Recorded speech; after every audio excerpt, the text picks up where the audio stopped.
Welcome to Loving Life Over 50. Today I'm letting you in on one of my favorite little secrets, carnivore lasagna. And no, this is not your grandma's lasagna, and it's not like the hundreds of other carnivore lasagna recipes that are floating around out there. Most of those rely on fancy egg layers or complicated prep. Who has time for that? I know I don't, and maybe you don't either, so this one's for you. What I'm about to show you is layers of meaty goodness, zero fillers, and 100% carnivore approved. Yes, I do use eggs, but in a way that you may not have seen before. I also keep it super simple by cooking the entire lasagna already portioned into grab-and-go serving sizes. No messy slicing. No, did I get enough meat in this piece?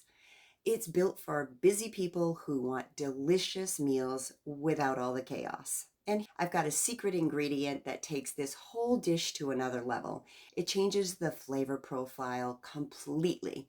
Rich, savory, mouth-watering, and it makes the difference between just another carnivore meal and something that you'll actually crave. The best part?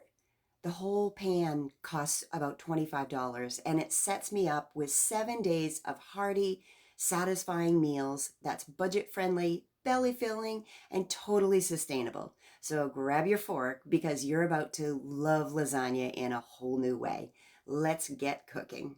I am so excited to try this new idea and recipe that I have for carnivore lasagna. So these are 1/3 pound burgers that I have cut in half, and I am pounding them out and putting them in the bottom of a deep dish baking pan. There will be 8 of them. I'm going to do that twice. So I will have 8 burgers that I use, and I cut them in half, pressing them out so that they're the right shape to fit 4 on each side in the pan. And then I also bought some really good ground breakfast sausage, and I have added 3 eggs and a handful of Parmesan cheese. I'm going to mix that up, and I'm going to make an individual patties, 8 of them, out of this mixture.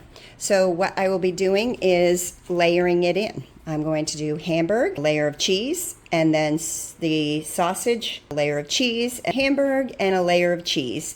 And when I eat it, I probably will put a fried egg on top just for a little extra gooey moisture. I'm using up the cheese that I already had in the refrigerator. So I had some Italian mixed cheese. I have Parmesan cheese, and I have a mozzarella block. And that's what I'm going to be using for my cheeses today. So I have pounded out 4 more burgers into the little sizes that are going to be layered as the 3rd layer. I have put the Italian cheese on the top of the first layer of burger. And I also want to mention, I did take a little dollop of butter and I buttered the pan because things don't usually stick to it, but I wanted to make sure they came out nice and easy. And who doesn't want a little more fat and butter? So the next thing I'm going to do is put a little dollop of the ground breakfast sausage with the Parmesan and egg on top of each of these. Okay, so I was able to put the ground pork breakfast sausage on top of it quite easily. I just spooned it on, and then it very easily just spread out. And I found that the 1 pound package was perfect for getting the same layer of thickness as my thin little layer of burger. Now I'm going to take more of the Parmesan cheese and put another layer. Even though I have a little Parmesan cheese in the mixture, like who doesn't want a little more cheese to have a nice little yummy gooiness in between each layer? And I really want to be able to see like a lasagna. I guess it's kind of a visual thing, but don't you just want to see all of the layers when you're eating lasagna? And by separating them out and making little individual servings, they'll be easy for a grab and go, and they will hold their shape a little better. I won't have to worry about cutting them. I'll just store them and grab them when I go. Now I'm going to go ahead and lay out the other burgers on top, and I'm going to top it with the fresh Parmesan cheese. I forgot to mention I am preheating the oven at 400 degrees, and I did generously salt the burger layers, and I love the Redmond's real salt. I don't think that you can get any better salt. Okay, I am so excited about these little guys. I hope they come out as good as they look like they're going to. So I am going to put this in a 400-degree oven, and I'm going to check it at about 40 minutes. I did want to mention that I am going to bake it uncovered. I want the air to circulate through this a little bit more since they're little individual servings. Okay, these came out so good, but I will say it did take longer than I thought. It was an hour, and at 45 minutes, I turned the heat up to 450 and covered it with tin foil. But it is an absolute do-over again. I love the slightly different texture and flavor that the middle layer of the breakfast sausage gives. It's so good, and there is a great layering of cheese. I will absolutely be doing this again.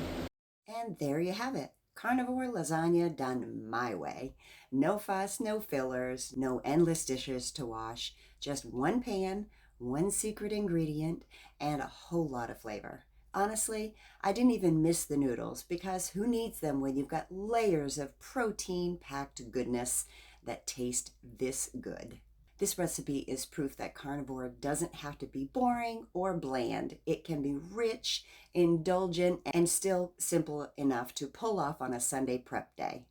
Plus, it's 25 bucks for a whole week of meals. That's cheaper than one drive-through order that leaves you hungry an hour later. If you try this recipe, let me know in the comments what you thought of the secret ingredient twist, and if you guessed it before I spilled the beans. And if you're new here, don't forget to hit like, share, and subscribe so that you don't miss any more of my carnivore kitchen hacks and midlife health secrets. And as always, be good to yourself, be good to others, and keep loving life over 50.